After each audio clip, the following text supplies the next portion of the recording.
You're listening to the Options Insider Radio Network. For more quality options programs, visit www.theoptionsinsider.com or search for Options Insider Radio Network in your podcast provider of choice. Listeners can also access all of our programming through our mobile app, available in iTunes and on Google Play.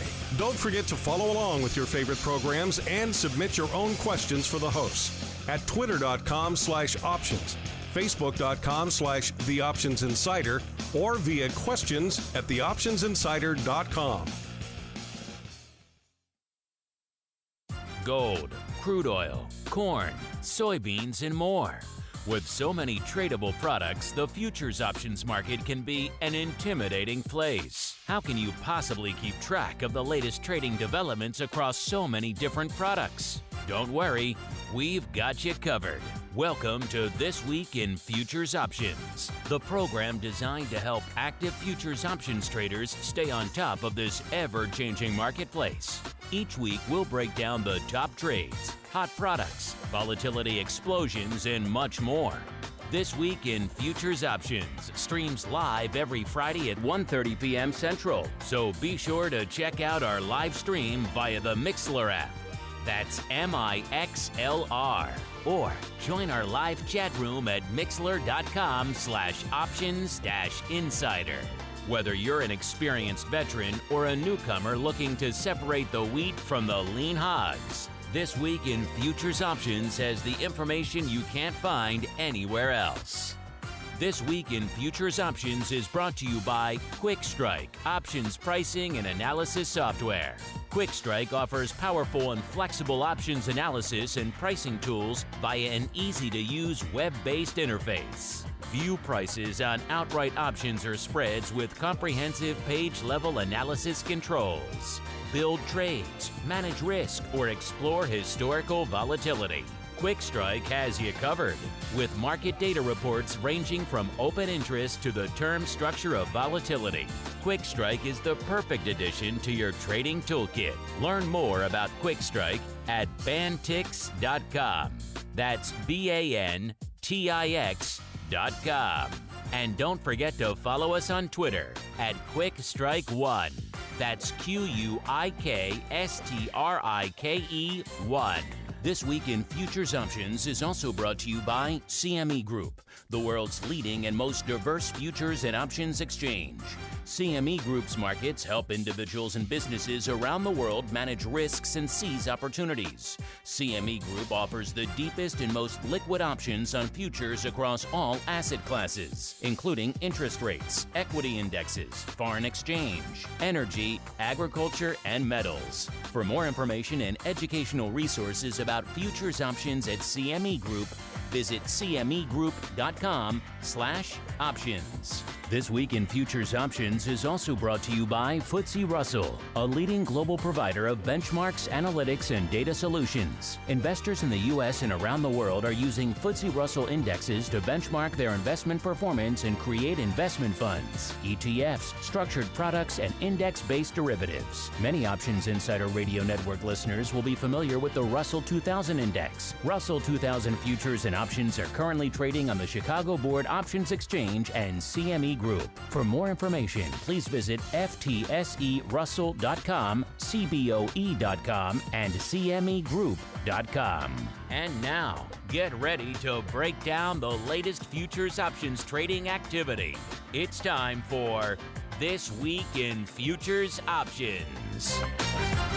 All right, everybody, that music means it's time once again for TWIFO, This Week in Futures Options, a program where the name says it all. We tell you what was happening this week in the world of futures options. Could be from an options volume perspective, unusual activity, skew, volatility, all that fun stuff.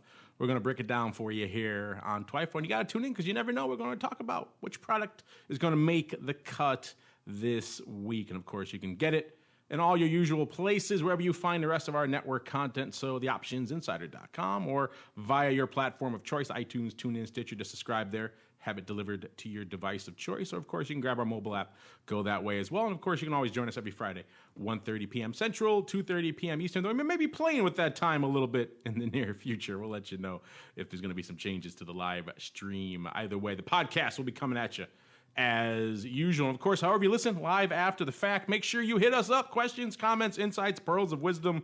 We do really like to hear from you guys, especially Nick. He just loves it. He loves getting all of your fan mail. So hit the man up whenever you can. Speaking of which, I am joined as usual on the old program. He was on hiatus last week, but now he's back. He had a week of relaxation, so he's raring to go. He is super excited to be back on TWIFO. Mr. Nick Howard, the founder of Bantix Technologies and creator of a little program we like to use around here every now and then called Quick Strike. Mr. Nick, welcome back to the show. We missed you last week, sir. Yeah, good to be back. I just was too tied up with the big release that we had coming out last night, so was well worth the skipping of things. So, but I'm ready to go. And we also have joining us, I made him work double duty last week, so I think he's happy to have you back as well. My other cohort there, Mr. Sean Smith, the Managing Director of Derivatives Licensing over there at FTSE Russell. Sean, welcome back to the show, sir. Mark, thanks for having me. It's great to be back. I had to carry some heavy weight on my shoulders with Nick out last week, but it was a great show. Really enjoyed it, and excited to be here today. Yeah, I made you do a lot of heavy lifting last week. You can relax a little bit this week. We'll be a little bit less. I won't make you talk the depths of crypto and crude and everything else like we did last week. Of course, as usual, you guys can always join us a lot of different ways via the live stream. Of course, you can always play along with the home version. CMEgroup.com/TWIFO, TWIFO. Head on over there. Click around. Try it out. Try out the report. See exactly what the heck it is we're talking about with this Quick Strike thing here on the old show. And then maybe if you like what you're using, you head on over to Bantix.com for the full kit and caboodle, as they like to say. You know, Nick, you weren't on last week, so I didn't get to do... Well, we did touch on it. We didn't get to do our full... I know you're a crude man these days, and as I am too, I'm getting lured to the dark side of crude. We got to kind of start there this week because that's kind of where the big story has been. Crude really dominating the headlines north of 70. Will it stay there? Will it go? Hitting higher levels. This week kind of retreating a bit, closing the week off about 3 handles right around the 71 level. By the way, if you guys are playing along on the reports, click on over to Energy and then WTI parentheses American. So you can see exactly what it is that we're looking at here. And of course, again, a week kind of selling off as you might expect. Crude vol also coming in a little bit. There's a lot of kind of a little bit of vol inflation going on as people were wondering will we maintain those relatively lofty levels. People were worried gas, summer driving season, gas breaking $3 a gallon. Oh no, what's going on with the world? We're in a death spiral of crude. This week, not so much. Coming back off about 3 handles. Vol coming in aggressively too, about 2 points or so, depending on where you're looking out there on the old term structure. In terms of what was lighting it up out there from a options volume perspective, if we closed right around the 70 handle, 71 actually. So the 70 puts, if you guessed that out there, if you guessed the old front month August 70 puts, then you are indeed correct with about 51,000 hitting the tape this week. A pretty active week out here for all things WTI. And with, again, with the number one 70 puts coming in, the lion's share, almost half of that paper, 23,000 coming on Wednesday, 16,000 on Thursday. The rest kind of scattered throughout the week. About 7,200 going up today, so decent flow today. About 13,000 net opening. By the way, people are kind of pontificating about what it has been causing this drop in crude. Our friends over there, I think it was Modern Trader Magazine, had a good write-up of what they thought was kind of combining what they termed 7 reasons for the drop in crude. Number one, they said, was Libyan exports coming back online. So that's going to weigh, obviously, on all things crude going forward, a little bit more supply hitting the stream. Number 2, potential waivers in the U.S. for some sanctions on Iranian oil. Again, getting more supply back out there on the market. The trade war between China and the U.S. going to hurt Chinese economy and also slacken their demand for oil a little bit. Strong dollar, always going to weigh a little bit on dollar-denominated crude. Saudi raising output ahead of the OPEC meeting. So a lot of these individual countries, members of OPEC, have been kind of playing this dance with their production. We saw that again going on this week. Number 6, EIA saying U.S. crude output getting pretty strong, hovering near 12 million barrels a day. That's pretty aggressive. So again, that speaks to the strong supply story. And also, there's some rumors that perhaps Trump's going to lean on Russia to get their production, bump their production up a bit. So all of that may be a combo to leaning into why perhaps we sold off 3 handles this week net on the week. Number 2 coming in hot and heavy right after that. Still staying on the dark side of the put side. 68 puts out here in WTI, doing about 29,000, a little bit shy of that this week. The lion's share also on Wednesday, just a little bit shy of 10,000 contracts. Thursday, about 9,300 going up, about 7,000 or close to it going up today.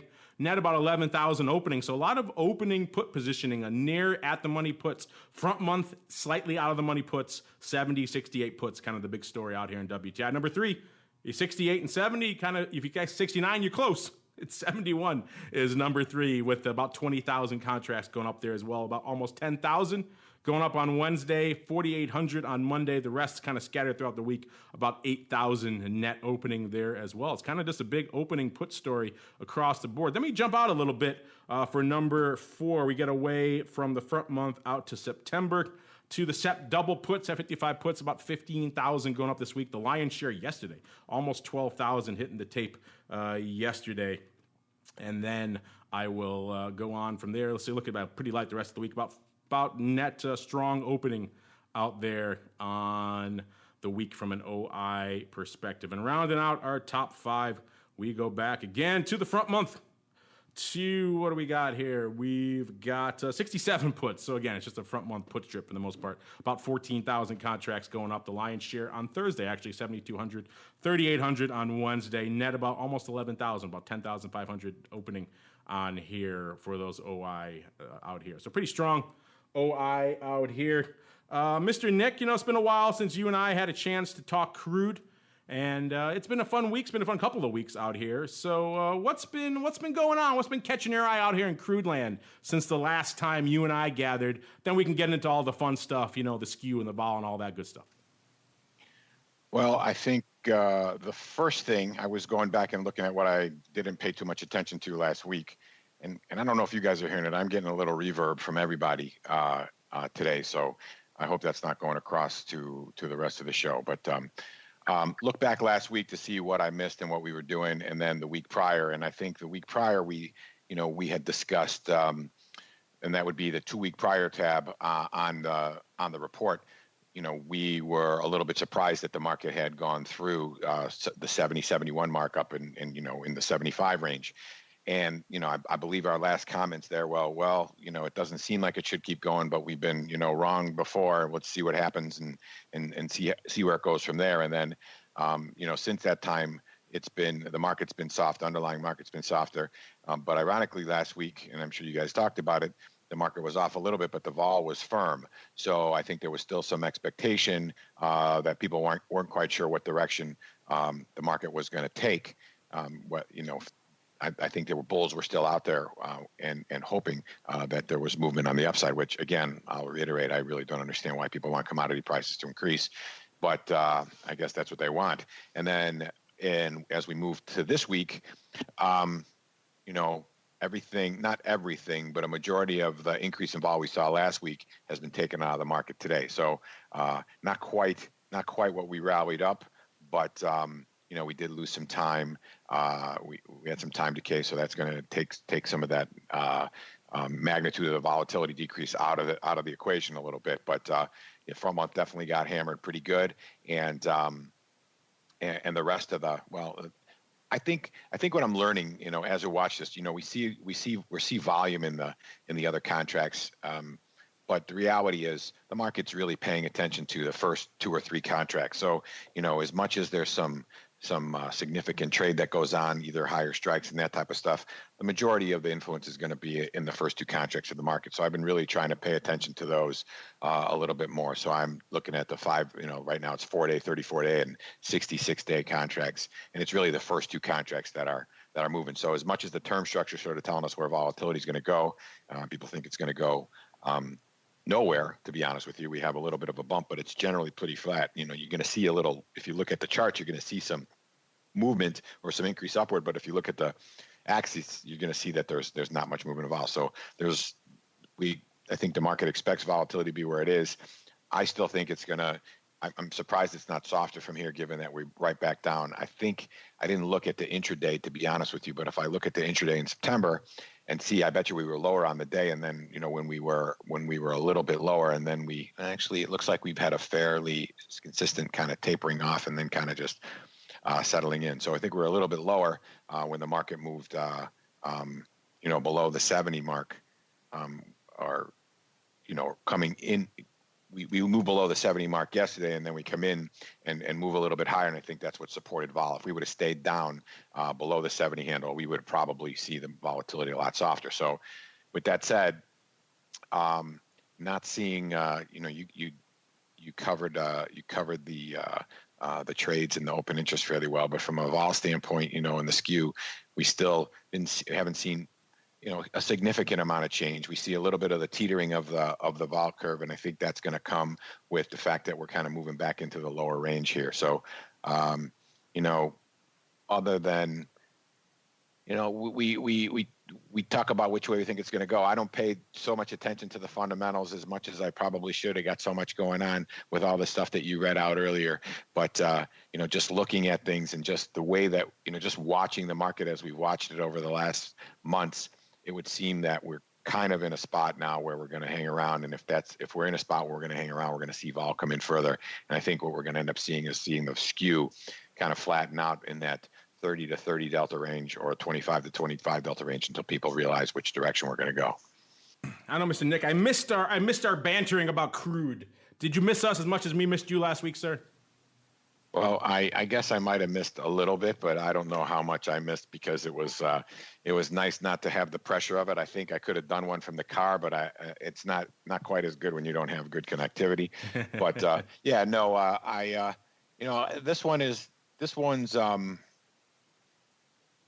you get so many people saying so many different things. I mean, we're just as right as anybody else, right? We pick a range, and generally, I think our ranges are tighter than the experts that are picking it. And I know that there was a question in there about some even bigger number that there be some expectation of it, but I just don't see.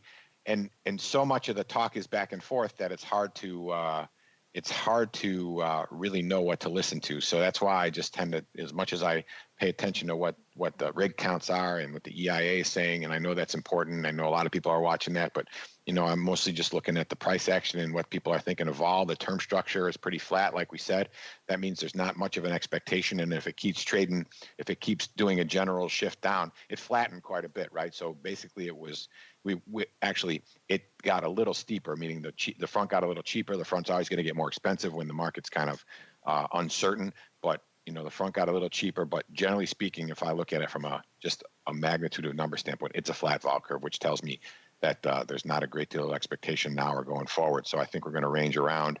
And the QuikSkew numbers, which somebody asked a question about that, which we can explain later, that's kind of gives me an indication of, in a lot of respects, what people are thinking as well. Yeah, you're getting a lot of love in the questions. I'm kind of feeling left out here. I was like, well, question for Nick. I was like, where's the love for me? But we'll get to those in a little bit. You're right. A lot of good questions coming in. We'll get to those. But we also got to get to a lot of other products here. No matter how the show could be 10 hours, people will still write into us saying, you didn't talk about fluid milk month 3. So, we try to squeeze in as many products as we can, including and complexes as we can. Including, it's been a big week for all things equities, as you might imagine, too, kind of seeing the vol continue to erode. We talked about this a little bit last week, Sean, you and I, just what a weird kind of cycle this has been, where the last few months has been rumors of trade wars, and everyone's been saying, oh no, trade war, what are we going to do? Chicken Little, head in the sand, and then sky is falling, and selling off the market, and then it actually happens last Friday. We have an actual trade war between us and China, firing shots across the bow. What has the market done for pretty much the entire week? It's rallied pretty much 1% a day or so. Today being kind of the lagger, the exception. It's up only kind of fractionally or mixed. So it's been a weird week from an overall equity underlying movement and volatility perspective. We talked last week, and we've been getting hit up a lot, anecdotally in between the shows too, a lot more than I can ever recall about all things Russell out there. It's kind of it's kind of getting a lot of the thunder as it continues to keep rallying out there, partly because, or not partly, a large part because it has a little bit of protection from all these kind of macro trade war things. So if the broad indices are rallying, then Russell's rallying even harder. We've seen that kind of playing out in the volatility out there as well.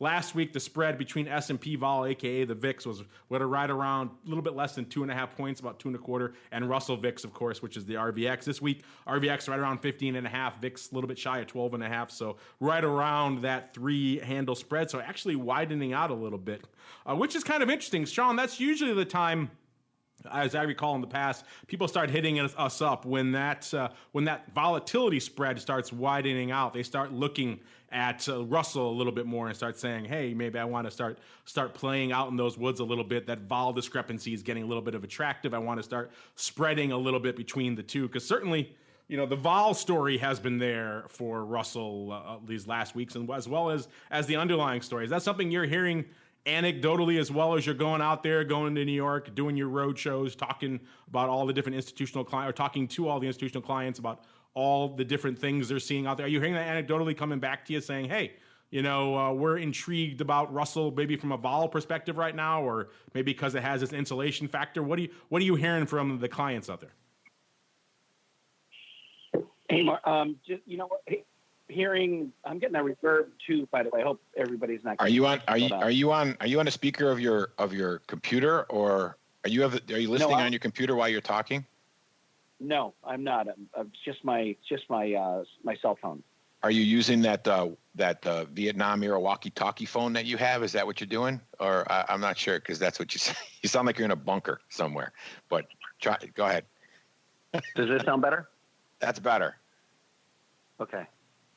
There you go, sir. I actually had you on speakerphone, but that could have been part of the brand new problem. iPhone.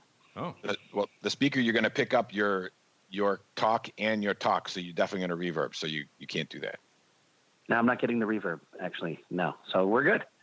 All right, so technical Russell, support from Nick. The Russell 2000, it's doing phenomenally, right? It's so far outperforming large caps.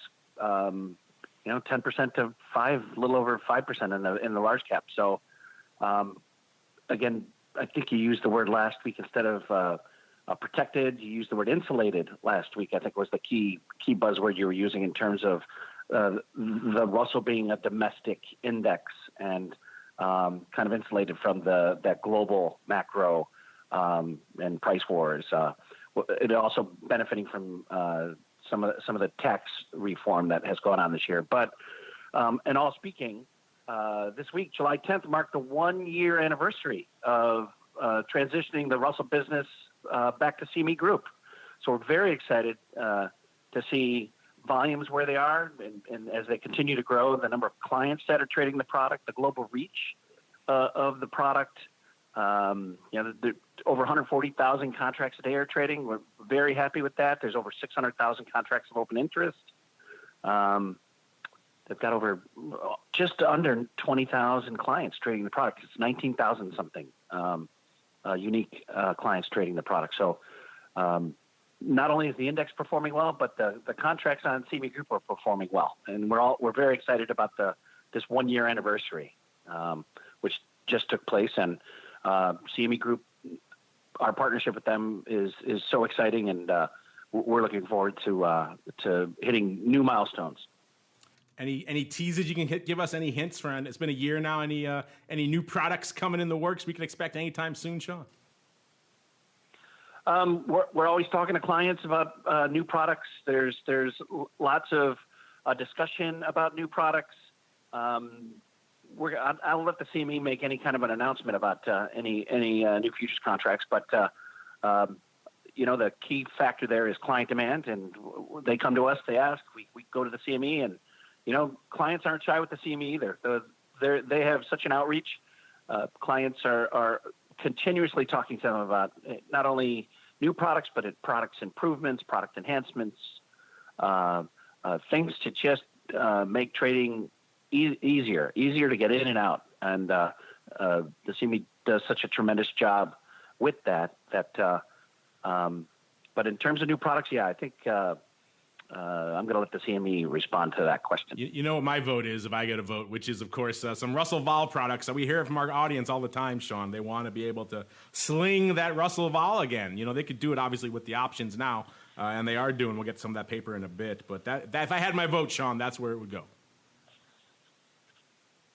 Okay, well, we're in that direction. There's the product RVX is at CBOE, so we want more eyes on it. We want more people trading it, and we're excited. So it's been a great 1 year so far, and I think that we're going to continue to see growth. So.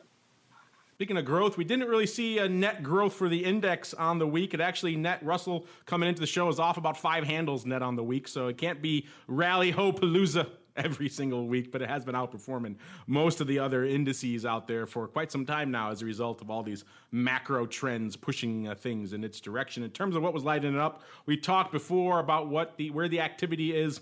And not just in Russell, but across all the equities. You can pull up NASDAQ, you can pull up S&P, I don't care which one you pick. And it's going to be, the action's going to be in the weeklies, and that's pretty much exactly what we saw out here with near slightly out of the money, about 45 handles out of the money, 16.5 puts dominating in the front week there, coming in number one here with the bullet out here from all things Russell. By the way, of course, Vol coming off a little bit here this week. But again, as we mentioned, Russell still higher, roughly around 3 handles higher than where VIX is right now, maybe 2 3/4 or so. It's kind of an evolving benchmark out there. But it has been fun to watch kind of that vol start. Another reason why I vote for Russell Vol. Just the more vol products there are out there, the better. The more we can easily trade indices back and forth against each other. That's a better thing out there, certainly for our audience and for us here on the show as well. It seems like puts were the order of the day, 1675 puts in the week 2 contract. Also kind of coming in at number 2 out here in Russell land this week, looking for any weird aberrant paper. Someone picking up in Dees of the end of this year, so Dees of 2018, someone picking up some 1200 level puts there. So about 500 handles out of the money, listeners, for those of you who don't know the levels of the Russell out there. So some weird aberrant paper going up out there, but for the most part, near slightly out of the money puts.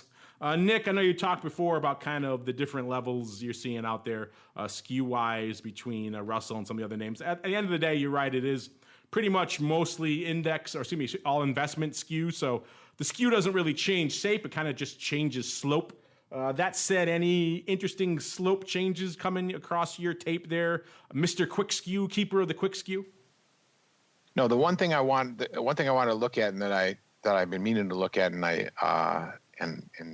I say that we're going to do it, and I forget doing it during the show. But I wanted to. I brought up the CME Direct platform to see how tight the markets are in the Russell contracts. And if you go look at if I look at SEP versus SEP on the E-mini SEP versus the Russell SEP, they're 30 cents wide. No, I'm sorry, $0.50 wide on the E-mini and $0.50 wide on the Russell, maybe a little bit tighter. So, the markets are there. The markets are tight. So what I really, and I know Sean talked about the open interest in the futures. It's 600,000 mark. Open interest in the options is like the 32,000 mark. But what I want to see, what I think would be exciting, and I know for Sean it's got to be the same thing. I just don't get the market. The markets are that tight. I wonder what it's going to take for the volume in that to increase and the. Because this week, what do we got this week? Like 5,000 options traded this week with an increase of like almost 6% in the OI. So I wonder what it's going to take. The markets are tight. There's plenty of liquidity. The bid and offer sizes seem to be pretty good. So I want to I want to throw that out to the people, or maybe Sean can ask around, or we can see what it takes, or we talk to some equity index guys. What are they waiting for in terms of getting involved and start throwing some of these options around and really making a difference here? So that's kind of the one thing I'm kind of wondering out loud here. As far as the skew is going, again, it's there's so many expirations under 20 days, so don't really want to pay attention to those. So we kind of stay out in the 30 plus range, but not much change in the slope of things. Maybe see the calls getting a little bit less cheap, but the reality is when you're talking about what the at-the-money vol is around the 12 or 13%, it's really not that significant. So sort of the same sort of top left slash down to the bottom right, and very similar to what we're seeing in the S&P 500. So no change there. I'm starting to think that there's not going to be any change there.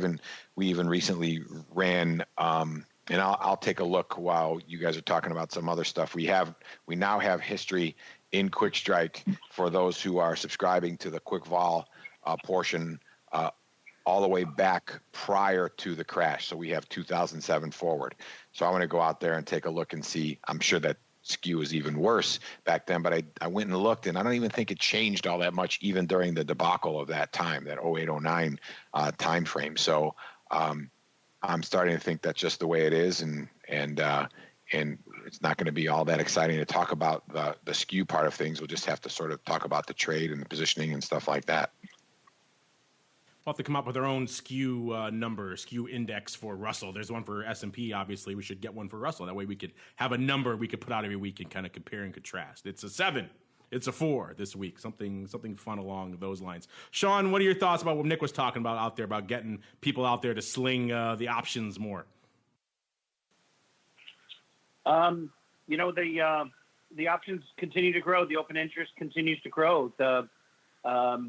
They started with 0 and they're at 3,000, Nick, as you said. So and open interest is getting stronger and stronger. So I'm very bullish on the volumes that are going to continue to grow. And as the investor community sees the liquidity and CME continues to expand their reach and their discussions with the institutional and retail clients, that volume is just going to continue in its hockey stick trajectory. So I'm very, very optimistic. We're going to be seeing some really, really strong growth for the remainder of this year and going forward. So I'm actually really pleased with what we're looking at today in terms of liquidity and in terms of volume and open interest. So I'm sure that it's only going to continue. And there's a RUT product on CBOE as well that trades 50, 60, and 70 and 80,000 contracts a day. So there's definitely an investor and retail community that's very active in the Russell 2000 options. So I see some of that trading synergy like we have with SPX over to the S&P options on CME, feeding that trading mechanism. So I'm just really optimistic and bullish. You're talking optimistic and bullish. You just described all the gold bugs out there, Sean. And unfortunately, their optimism wasn't enough to save their beloved shiny stuff this week. Net off on the week about 15 handles, right around the 1240 level out there in precious metals land, or gold, I should say, land. Gold vol, kind of a bit of a mixed bag, kind of net kind of coming off a little bit from last week. We've been saying that for a while, though. Gold vol has kind of just been, just sitting there. The great gold vol malaise of 2018, you could probably call it. It gets a little bit of life and it kind of comes back down. It's cheap enough, and I know Nick has alleged this in the past, it's cheap enough that if you buy it and you can hedge it, you do some aggressive scalping, you could probably do all right. The underlying is moving. So you can make it work for you. As Nick would say, it probably is paying the rent, but it's just one of those things that's the vol out there has been so dead for so long. We even stopped really getting a lot of people writing into us saying, when's the vol gonna rally in gold? Is because I think maybe even they've given up for the near term. Maybe that's a sign. Maybe that's a sign of the worm finally turning out there. But it didn't happen this week. Gold vol coming in yet again. In terms of volume, open interest pretty strong, about 3% out there, up 3% I should say, out there in gold land. And in terms of what was lighting it up, like I said, we finished up right around the 1240 level. Looks like number one with a bullet was the gold bugs coming out to express themselves again this week in a couple of different levels, actually. The more rational of the gold bugs were coming out here in the AUG expiration cycle, doing the AUG 1260s. So near out of the money, about 20 handle out of the money calls, lighting those up a little bit north of 4,000 going up there this week. The lion's share actually kind of split evenly between Tuesday, Wednesday, and Thursday, a little more than 1,000 each net about 1,300 opening. So some back and forth, as you might expect, on those near out of the money calls. But then we jump a very close number 2 here on our gold top 5 is a little bit farther out and a little bit more optimistic, shall we say. It's the Nove 1460s. Someone picked up a whopping 4,000 lot of those on Tuesday, so almost 4,100 total on the week. So very close, number 2. All of that going up on Tuesday. Looks like maybe might have been a bit of a vertical here. Maybe Mr. Nick can check the. Actually could have been a multi-leg spread here. He's Mr. Blockmaster over there. Maybe he can check the blocks. As I'm looking here in Quick Strike, you guys can do this as well, listeners. CMEgroup.com/TWIFO. Looks like 1400s also did about 2,000 that day, and then 4,000 of the 1460s. So that'd be kind of a standard fly ratio, and then 2,000 again of the 1520s.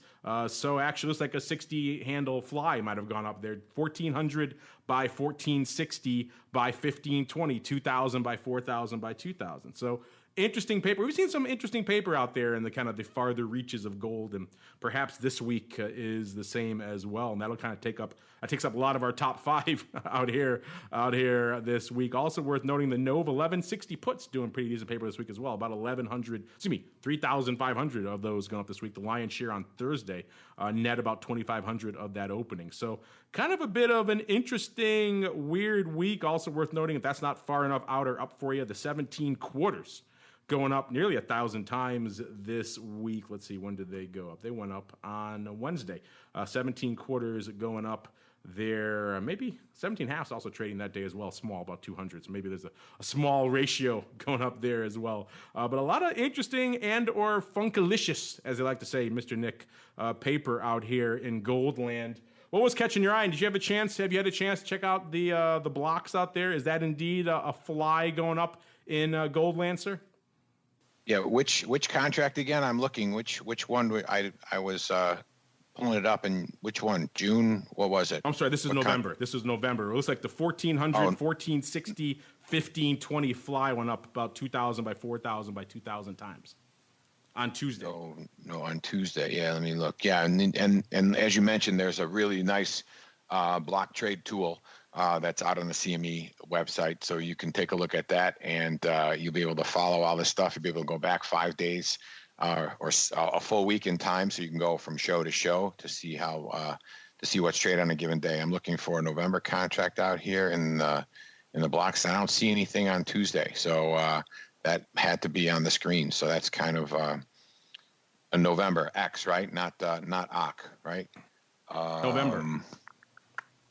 Yeah, I don't see anything in November, to be honest with you. But so the one thing I did want to chat about here in gold, and you won't necessarily see it in the live TWIFO that's out on the CME website, because that's not going to do an intraday volatility updates to the vol curves, but you will see it at after today. Once we run settlements, you could see that the curve has definitely changed.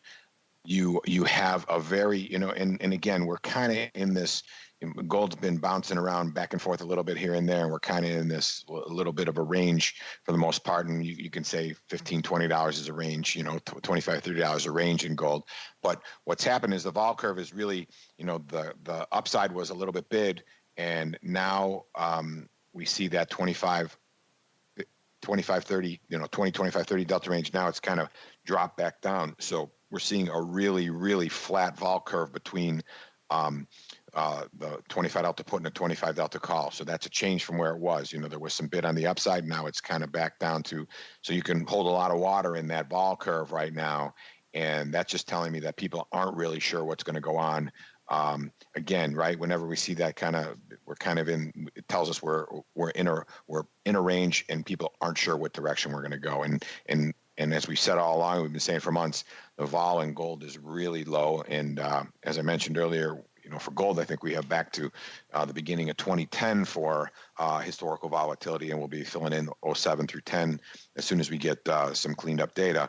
But that again is the 30-day accounts maturity, 60-day accounts maturity, the lowest. We are at the lowest point that it's been in the last 8 or 9 years. So what's interesting, skews have really sort of balanced out. The QuikSkew numbers have balanced out. So calls and puts, if you go look at the vol curves, they look like a smile. If you look at the delta curves, it look like a little bit of flattened out smile. So it's anybody's bet on which direction we're going. And when it's anybody's bet and there's low volatility, you do one of two things, right? You can stay short vol on some strangle, or you can pick a direction that you think it's going to go, or you can buy some cheap upside or some cheap downside and hedge it and wait for something to happen in either or direction, because at that point you're going to be in the market for some inexpensive prices, and you can maybe make some money with your scalping.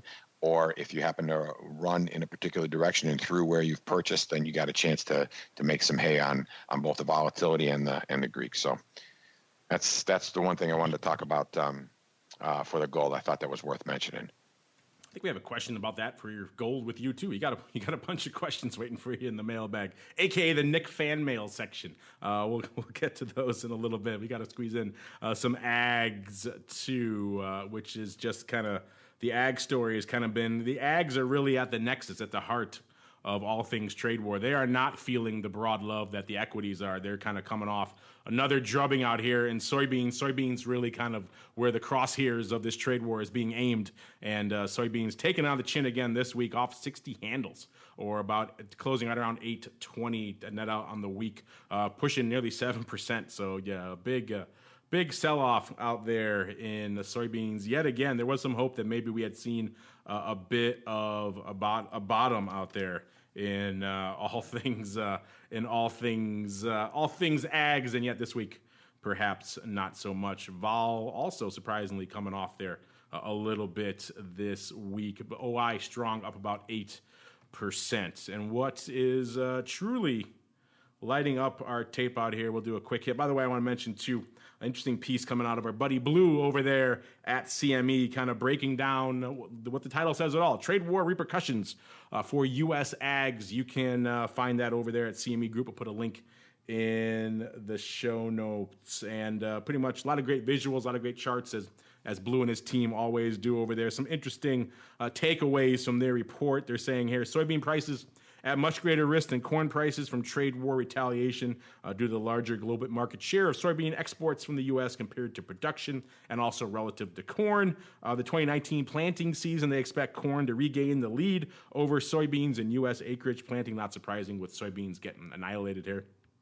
They say uncertainty over 2019 acreage planting decisions likely to be exceptionally large and to increase the vol of futures contracts maturing in 2019. And they say Brazil and Argentina are going to be the largest beneficiaries of trade retaliation against the U.S.-initiated trade war, since they are in the best position to increase exports to China. It's a long report, a lot of great visuals breaking down the acreage devoted to corn and to soybeans, and great charts, good stuff. Check it out. Maybe we'll have to have Blue on again one of these days to discuss his research in a little bit more detail. Meanwhile, though, what was lighting it up this week looks like out here back in Nov par, 1,000 calls, lighting it up to the tune of about 22,000 contracts out here, taking our number one spot. So maybe looks like OI maybe slightly unched here, so maybe a lot of back and forth on this strike.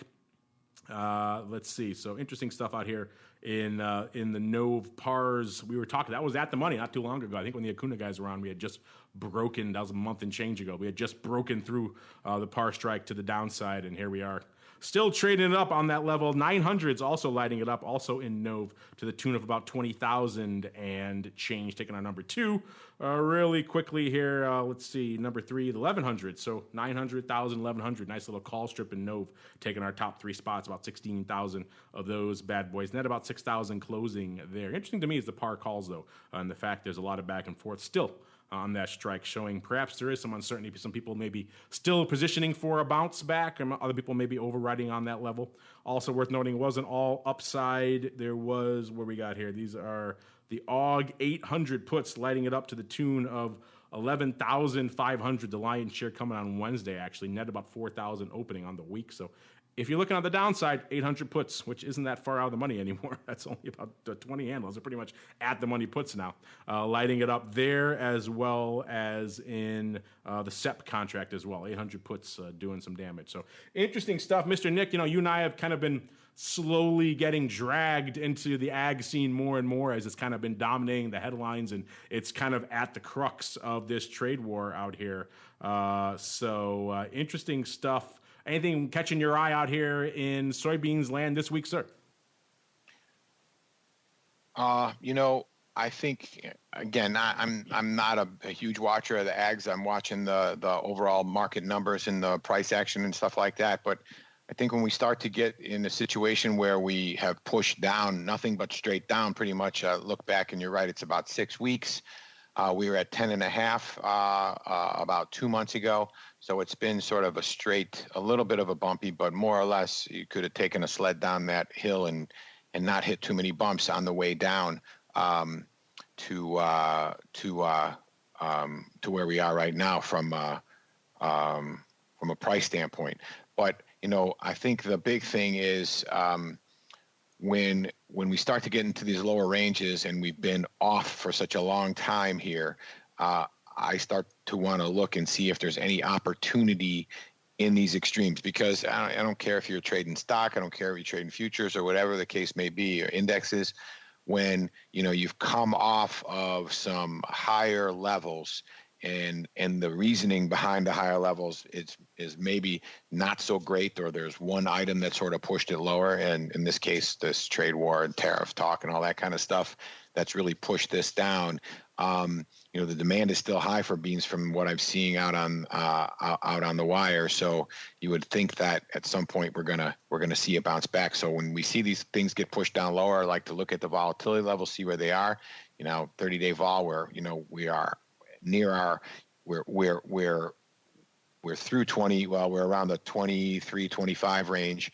But we were much lower than that not too long ago. Beginning of the year, we were down at the 10%. 30-day constant maturity volatility was around 10%. So we've really pushed a lot higher, obviously, with what's going on. But now when you do this, you want to start looking at, when you see these kind of things happen, I think you want to start looking at these risk reversal plays and seeing if things are really out of whack, if they've gotten tighter. And I'm looking at right now the QuikSkew numbers for the 30-day, and it doesn't look like, it looks like right now, sort of similar to what we talked about in gold. The puts are around the same price as they at the money, and the calls are a little bit more expensive to it, but it is not really too tremendously skewed. It's skewed to the upside still a little bit, but it depends how you think about it. When you start to move more towards a smile, that means it gets to a point where people aren't really sure which way we're going, right? When you see a big wide QuikSkew, you know that people are really biased towards one side or another, right? If it's the wide, if it's one, calls if it's bullish, puts if it's bearish, obviously. But right now it looks like there's a little bit of pause in the market. A week ago or 2 weeks ago, calls were super, super bid and puts were super offer. That might have been something we talked about then, where there maybe was an opportunity to take advantage of that as well. But and that's when we were higher and then went straight down. So, that's when we get these big price movements. That's what I like to start to take a look at. But nothing, as you would expect, the calls are rich and the puts are cheap, but they're not quite what they were last week. So they tightened up quite a bit, which means that the market sort of come to grips with where we are from a price level standpoint. All right, listeners, we'll have to hold off on the crypto and the big movers and shakers and everything else this week, because we're coming up against it. Means it's time for us to go to your futures options feedback.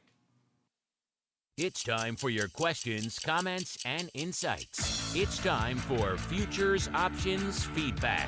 Submit your questions at twitter.com/options, facebook.com/theoptionsinsider, stocktwits.com/optionsinsider, or via questions@theoptionsinsider.com. You can also submit your feedback via our Options Insider Radio Network mobile app, available for iOS, Android, and Kindle Fire devices. You can even ask your questions live every Friday at 3 p.m. Central via our Mixlr chat room. So grab the Mixlr app or just search for Options Insider at Mixlr.com. That's MIXLR.com.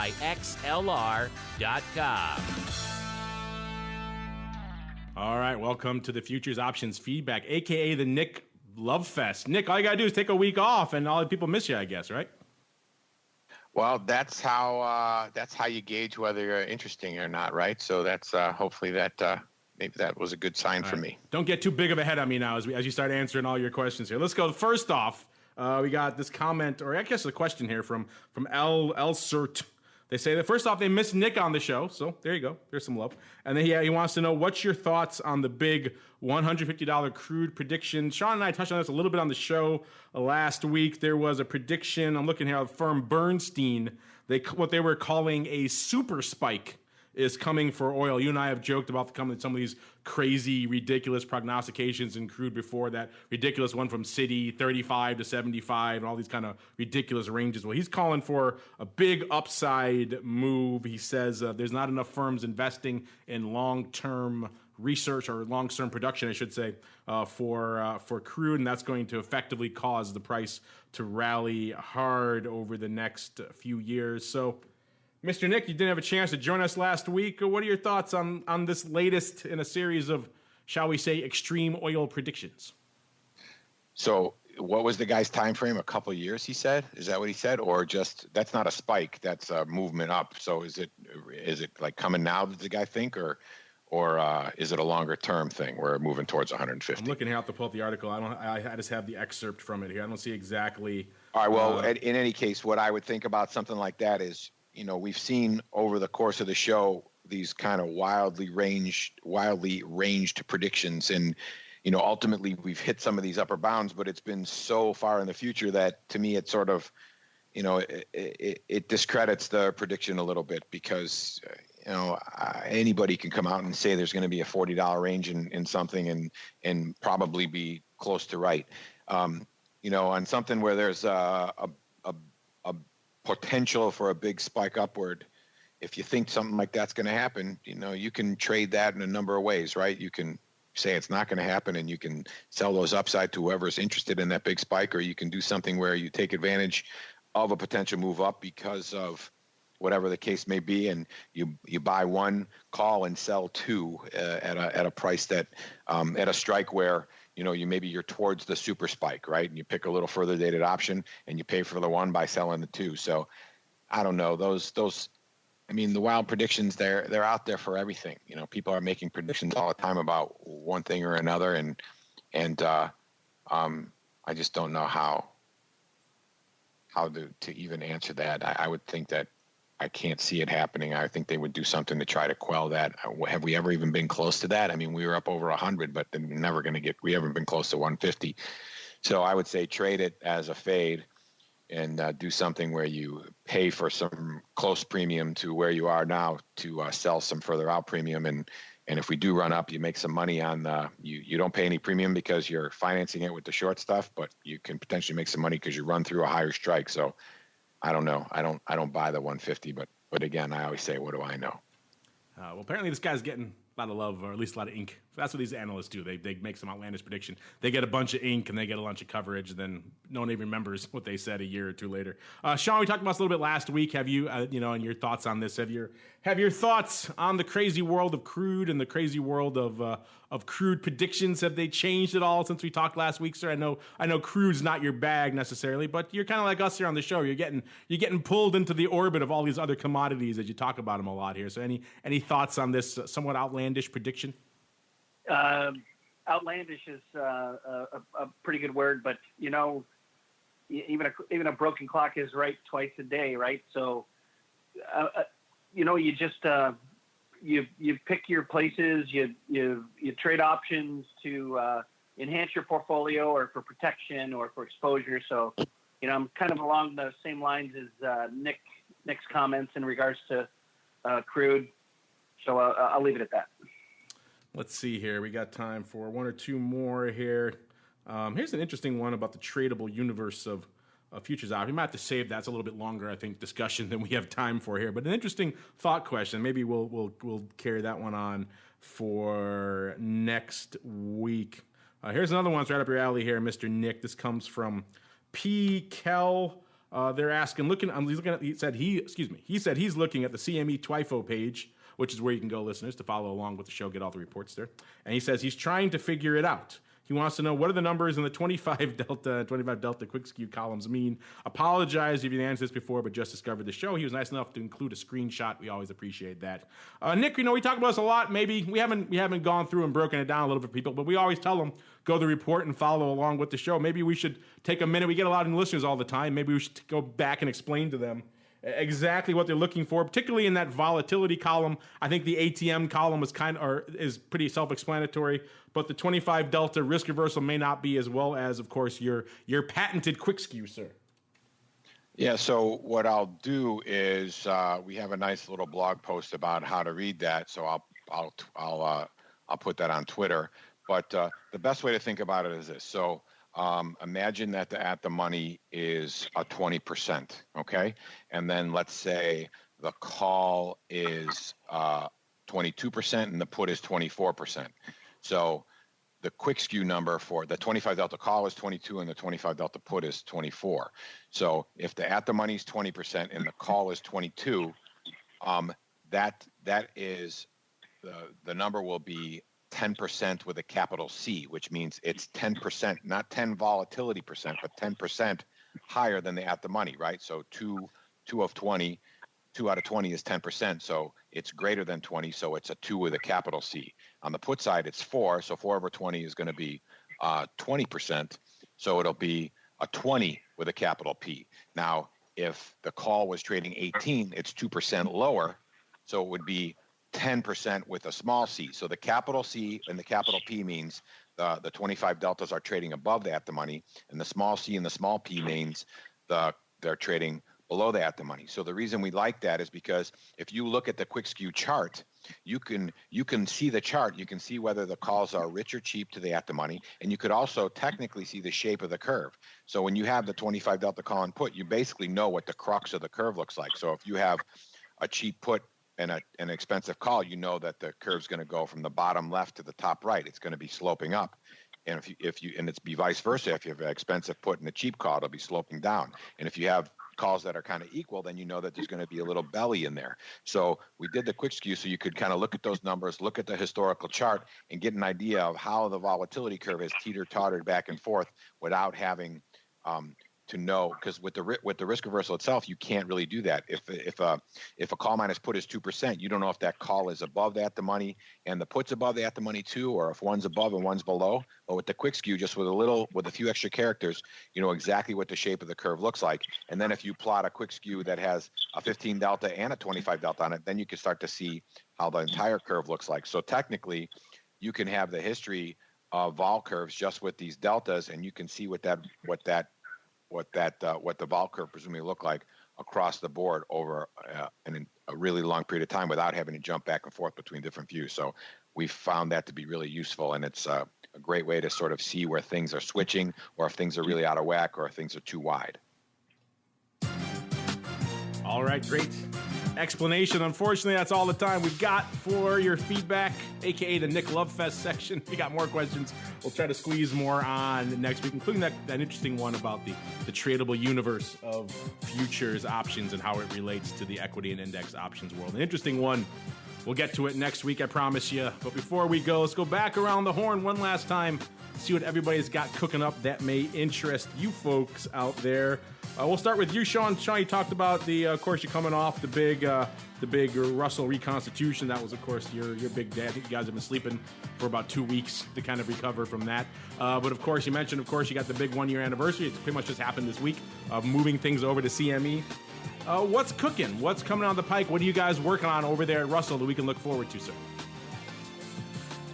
We're continuing our outreach to clients, and we're excited about the volumes and the open interest. And again, just a big congratulations to CME Group on a successful 1 year anniversary, and we're looking forward to the FTSE Russell suite of products to continue to grow. There you go. Check them out. FTSERussell.com, or give them a follow on Twitter, FTSE Russell. You can get all the data they're tweeting out there all the time, all the studies, all the different things they put out there, benchmarking and things like that. You can find it over there. And of course, if you want to do a deep dive into what's going up on the option side over there at CME, CMEgroup.com/TWIFO. Good place for you guys to do just that. While you're there, of course, check out Blues Reports on the research they're doing in all different complexes, as well as they got that great institute. All these questions you guys ask us, I think the folks at the institute would do a great job of answering. In fact, some of them have reached out. Maybe we'll get some of them on the show one of these days to talk about some of their educational initiatives over there. And before we go, Mr. Nick, you guys always are working on cool stuff over there. You just kind of did the big OPEC watch tool not too long ago. You got a bunch of other cool stuff cooking. What's coming down the pike from you guys and your ever busy team at QuikStrike, sir?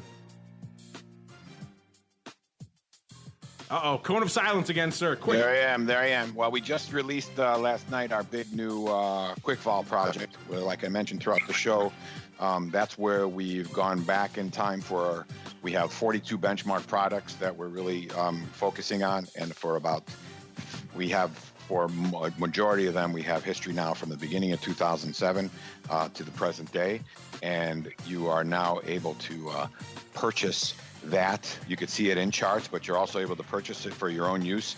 We have all kinds of vol curves that you can build with that, strike-based, delta-based, standard deviation-based, money-based. You can get all the history for those as curves or as flattened out strike-based CSVs, as well as historical realized future volatility. So the database is big.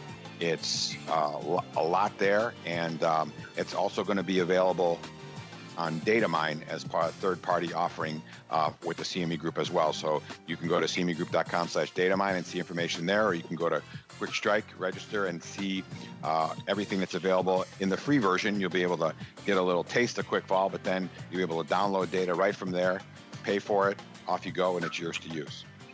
Cool stuff. QuikVol, check it out. Nick mentioned you can check it out on the CME stuff. You can also go to bantix.com, BANTIX.com. You'll see a lot of stuff there. QuikStrike, QuikVol, CME Essentials. If you scroll down below that, you'll see a Try QuikStrike Options Analysis Software Now button. Click on that, and then you're off to the races. Get your free trial, kick the tires, light the fires, as they say in that great movie, which is being remade, I hear.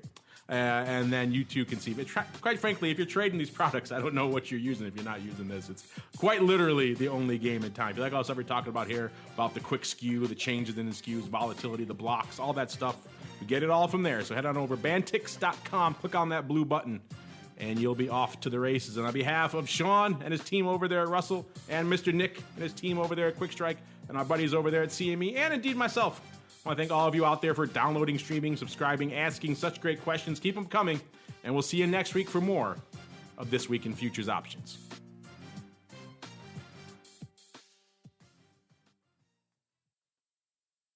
This Week in Futures Options is brought to you by QuikStrike, options pricing and analysis software. QuikStrike offers powerful and flexible options analysis and pricing tools via an easy-to-use web-based interface. View prices on outright options or spreads with comprehensive page-level analysis controls. Build trades, manage risk, or explore historical volatility. QuikStrike has you covered, with market data reports ranging from open interest to the term structure of volatility.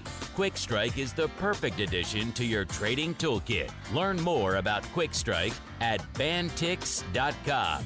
That's BANTIX.com. And don't forget to follow us on Twitter at QuikStrike1.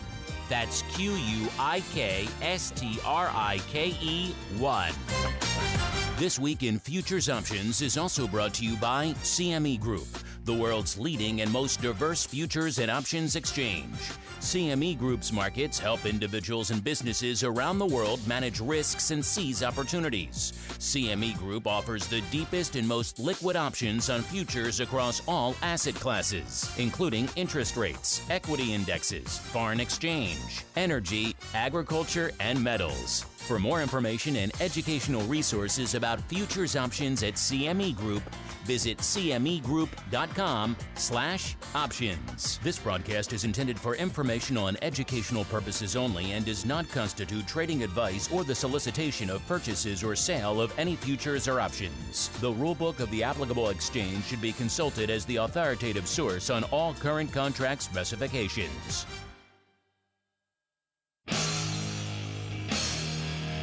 You're listening to the Options Insider Radio Network. For more quality options programs, visit www.theoptionsinsider.com or search for Options Insider Radio Network in your podcast provider of choice. Listeners can also access all of our programming through our mobile app, available in iTunes and on Google Play. Don't forget to follow along with your favorite programs and submit your own questions for the hosts at twitter.com/options, facebook.com/theoptionsinsider, or via questions@theoptionsinsider.com.